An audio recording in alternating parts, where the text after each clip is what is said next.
Hey, how's it going, everyone? Just back in with another sequence video. So I was just on ETT's kind of walk and talk, and somebody asked about Joel chapter 2.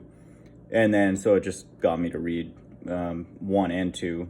And then, I found the sequence in 1 and 2. And so I've done a video where it's in 2 and 3. And so it's just looping over and over again.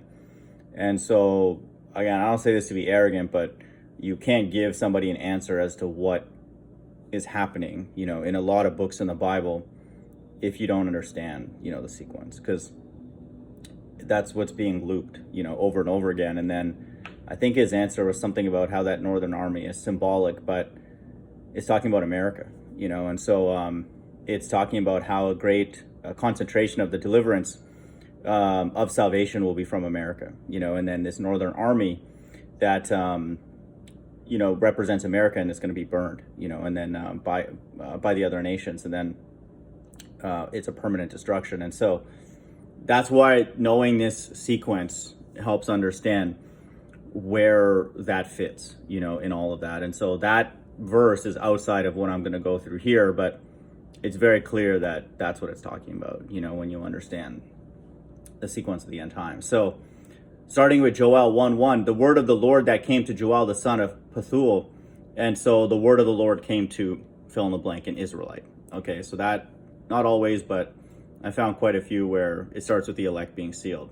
Okay, now, here's now after the elect are sealed, and then this is the time that I believe we're living in right now.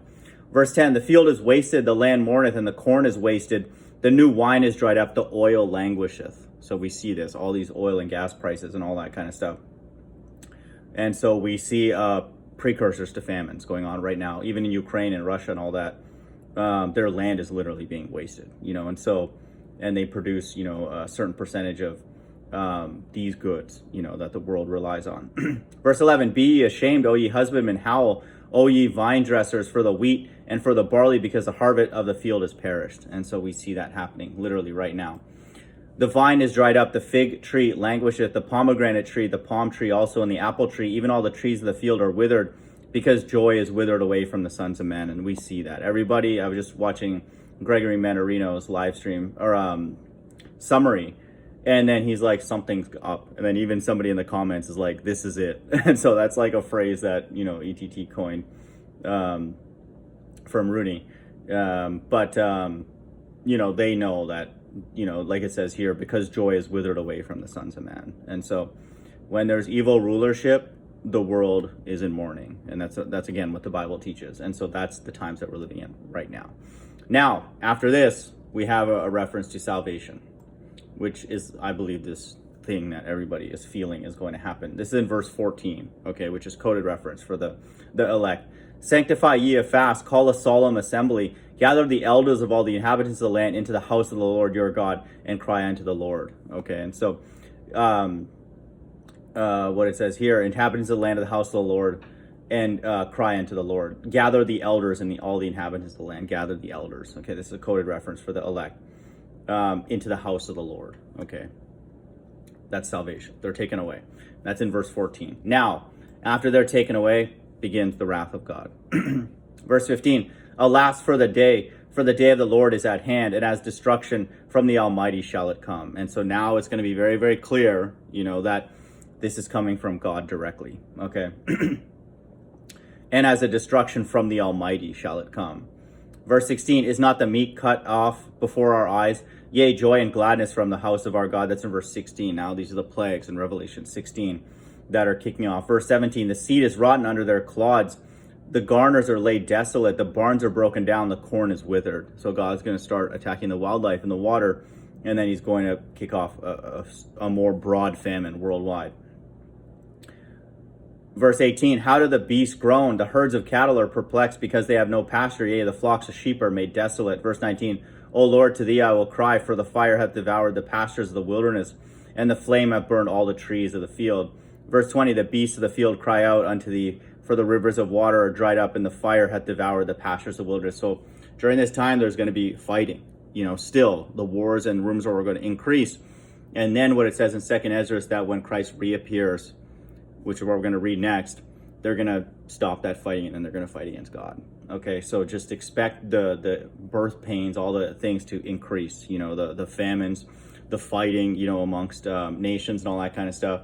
That's creating this fire when they shoot, all those missiles and all that kind of stuff. So all these things are going to work towards greater and greater instability, of course, and then food shortages. So that's consistent. All of that stuff is just consistent with Revelation 16.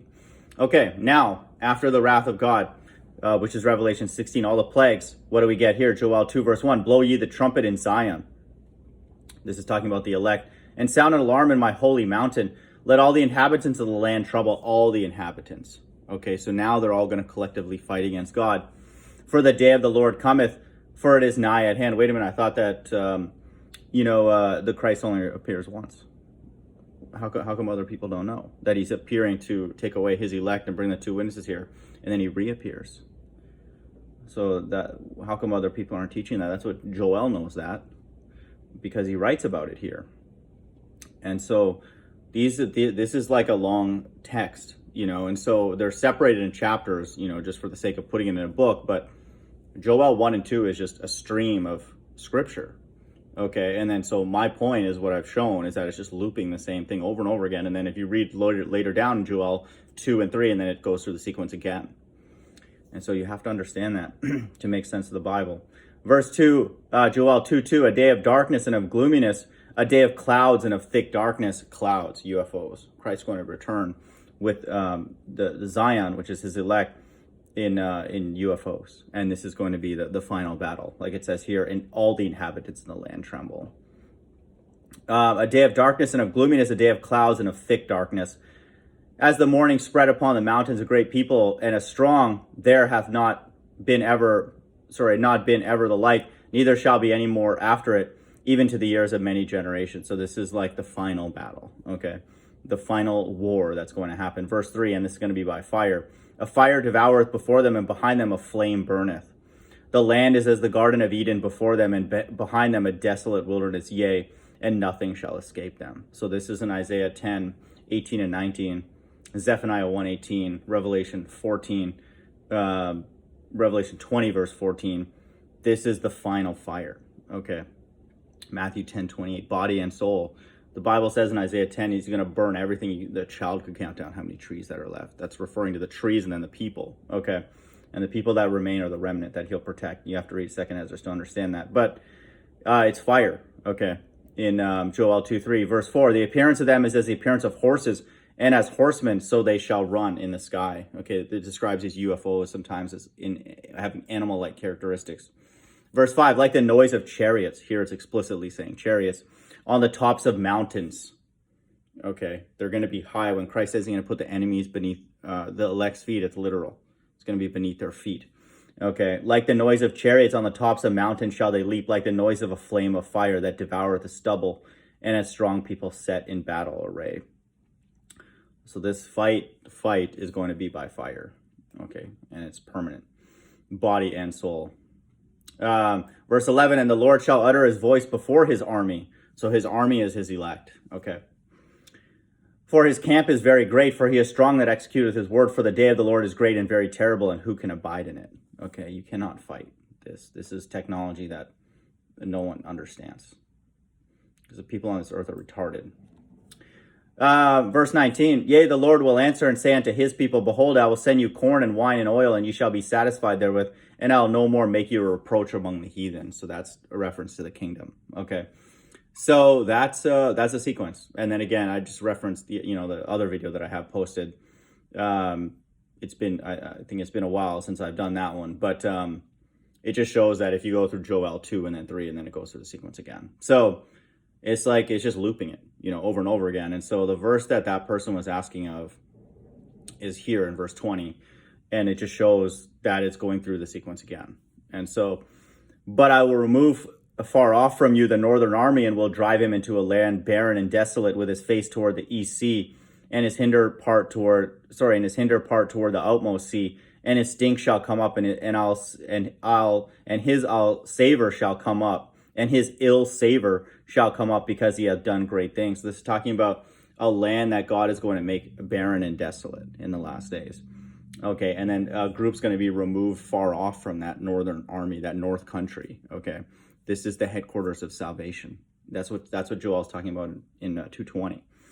Okay, and then 2 plus 20 is 22. They have rulership over the whole earth. The number 22 is used to encode rulership over the entire earth, which is obviously America. Behold, I will remove you far off from the northern army, and will drive him into a land barren and desolate.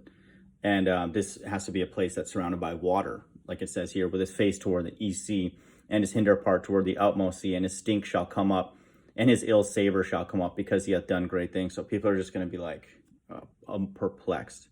Okay, that God just burned this place. Okay, and it's permanent. It's desolate now.